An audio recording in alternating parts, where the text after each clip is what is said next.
तो आज के वीडियो में हम लोग क्लास 10 के क्वाड्रेटिक इक्वेशन जो मैथ में है चैप्टर, उसके बहुत ही इम्पॉर्टेंट टॉपिक्स है नेचर ऑफ रूट्स। इस टॉपिक पे बात करेंगे। तो देर किस बात की, चलिए स्टार्ट करते हैं। देखिए, हम लोग जैसा कि जानते हैं कि क्वाड्रेटिक इक्वेशन किस फॉर्मूले में होता है, ax² + bx + c, जहां पे a जो होता है वो जीरो नहीं होगा, a does not equal zero, ये जीरो नहीं होना चाहिए। तो अगर ये क्वाड्रेटिक इक्वेशन है तो इसके जो जीरोस बनने वाले हैं, मतलब जो इसके रूट्स बनने वाले हैं, वो दो रूट बनते हैं। हम लोग जैसा जानते हैं कि क्वाड्रेटिक इक्वेशन में कितने रूट बनते हैं, दो रूट बनते हैं, एक अल्फा और दूसरा बीटा। अब हम लोगों को ये चीज तो अब बहुत ही मतलब अच्छे से पता है कि जो रूट बनते हैं उसको हम लोग कई मेथड से सॉल्व कर सकते हैं। स्प्लिटिंग मेथड हो गया जो कि 8th से ही सिखाया जाता है, और आपका हो गया कंप्लीटिंग स्क्वायर मेथड, और तीसरा मेथड हो गया यूजिंग क्वाड्रेटिक फार्मूला। तो क्वाड्रेटिक फार्मूला के बारे में थोड़ा सा नेचर ऑफ रूट जानने के पहले क्वाड्रेटिक फार्मूला के बारे में थोड़ा सा जान लेते हैं। क्या होता है क्वाड्रेटिक फार्मूला? होता है -b ± b² - 4ac/2a।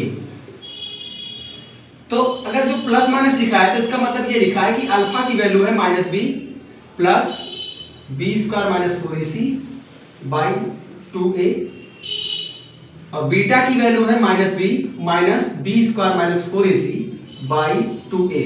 तो आज की जो मेन टॉपिक है, जो मेन कॉन्सेप्ट है, जो बोर्ड में पूछे जा रहे हैं, उससे रिलेटेड टॉपिक ये है कि जो हमको रूट मिल गए, मान लीजिए कोई क्वाड्रेटिक इक्वेशन है तो उसके दो रूट मिल गए, एक अल्फा एक बीटा।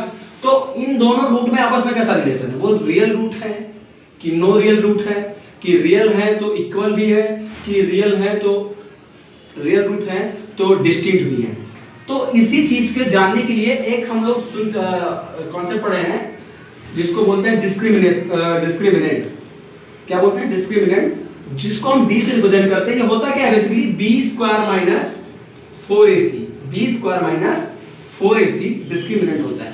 तो चलिए ठीक है, अब होता क्या है, नेचर ऑफ रूट निकालते कैसे? देखो, अगर कहता है d > 0 है तो जो रूट हमको मिला है अल्फा और बीटा, वो क्या होगा, d = 0 पे रियल एंड इक्वल रूट।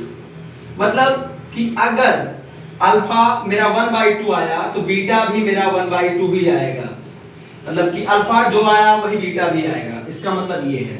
फिर दूसरा कॉन्सेप्ट है d > 0। अगर d > 0 है तो इसका मतलब होता है कि रियल रूट तो मिलेगा हमको, रियल रूट और अनइक्वल रूट, या फिर यूं कह लो डिस्टिंक्ट रूट। क्या मिलेगा? डिस्टिंक्ट, मतलब एक अलग अलग तरीके से।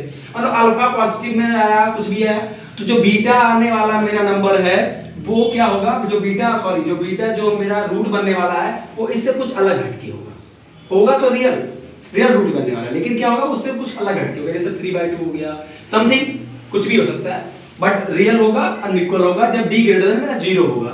चलिए तीसरा इसके बाद वाला जो मेन है कि अगर मेरा d < 0, मतलब d की जो मैं डिस्क्रिमिनेंट निकाल रहा हूं b² - 4ac, अगर वो नेगेटिव वैल्यू हमको दे रहा है, अगर वो मुझको नेगेटिव वैल्यू दिया तो तुरंत हम कह देंगे कि नो रियल रूट। क्या कह देंगे? No real root. जी बिल्कुल। अब ये कॉन्सेप्ट होता है कि फाइंड द फैक्टर, इक्वेशन कोई है उसका फैक्टर करिए, उसका रूट फाइंड करिए, और पूछ लेता है हमसे कि इफ रूट आर एग्जिस्ट। तो रूट तभी एग्जिस्ट करेगा जब दो केस होंगे, रियल एंड इक्वल रूट होगा या फिर रियल एंड डिस्टिंक्ट रूट होगा। मतलब कि रूट एग्जिस्ट के लिए मेरा d > 0 हो जाए तभी चल जाएगा, या d = 0 हो जाए, इक्वल हो जाए तब भी चल जाएगा। दो कंडीशन होना चाहिए रूट एग्जिस्ट करने के लिए।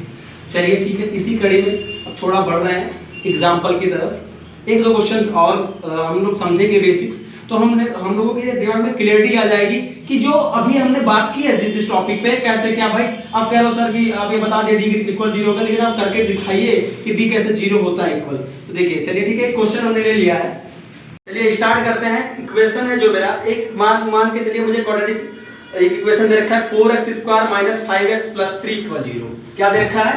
4x² - 5x + 3। अब हमसे बोला है कि find the nature of roots. ये रूट इसके जो मिलने वाला है क्वाड्रेटिक इक्वेशन है, इसके रूट किस तरीके से मुझको मिलेंगे ये हमको डिफाइन करना है। तो देखिए बात करते हैं, क्या करेंगे, सबसे पहले डी निकालेंगे। तो डी क्या होगा, डी होता है जो कि बी स्क्वायर माइनस 4ac। तो सबसे पहले तो हमें सबसे बेसिक नीड्स जो है वो हमको पता करना पड़ेगा कि ए इसका क्या है। ए क्या है 4, बी क्या है -5। कुछ बच्चे क्या करते हैं 5 लिख देते हैं, उसको साइन के साथ लिखना है, प्लस में है तो +5, माइनस में लिखा तो -5। जी बिल्कुल। और सी पर बढ़ते हैं, सी कितना आएगा 3। ए बी सी, क्लियरिटी आ गई। अब अगर हमको इसमें यूज करते हैं, बी स्क्वायर बोला है तो -5 का स्क्वायर करिए। आपको पता है कि कोई भी निगेटिव वैल्यू है या कोई भी पॉजिटिव वैल्यू है, अगर उसका स्क्वायर हो रहा है तो उसका मतलब कि वो पॉजिटिव में ही रिजल्ट आने वाला है। जैसे -5 का स्क्वायर भी 25 और +5 का स्क्वायर भी 25। तो -5 का स्क्वायर -4a कितना है 4, c कितना है 3, तो 25 48। सब्ट्रैक्ट कर दीजिए क्योंकि ये बड़ी मतलब ये नंबर बड़ा है, नेगेटिव साइन में है तो आगे तो नेगेटिव वाला लग ही जाएगा, नेगेटिव लग जाएगा। फिर उसमें से सब्ट्रैक्ट कर रहे हैं 3 और 2, 23 आने वाला है, जो कि जो मेरा डी है वो लेस देन 0। हम जानते हैं कि अगर कोई भी नेगेटिव वैल्यू आती है तो 0 से छोटी ही होगी, वो लेफ्ट साइड में ही आएगी। जैसे नंबर लाइन पे अगर चेक करें तो 0 इधर है, लेस देन 0 बोला तो इधर आ जाएगा, ये -23 कहीं इधर एग्जिस्ट कर रहा है लेफ्ट साइड में। तो इसी तरीके से हम लोग चेक करते हैं नेचर ऑफ ग्रुप। चलिए मिलते हैं नेक्स्ट वीडियो में।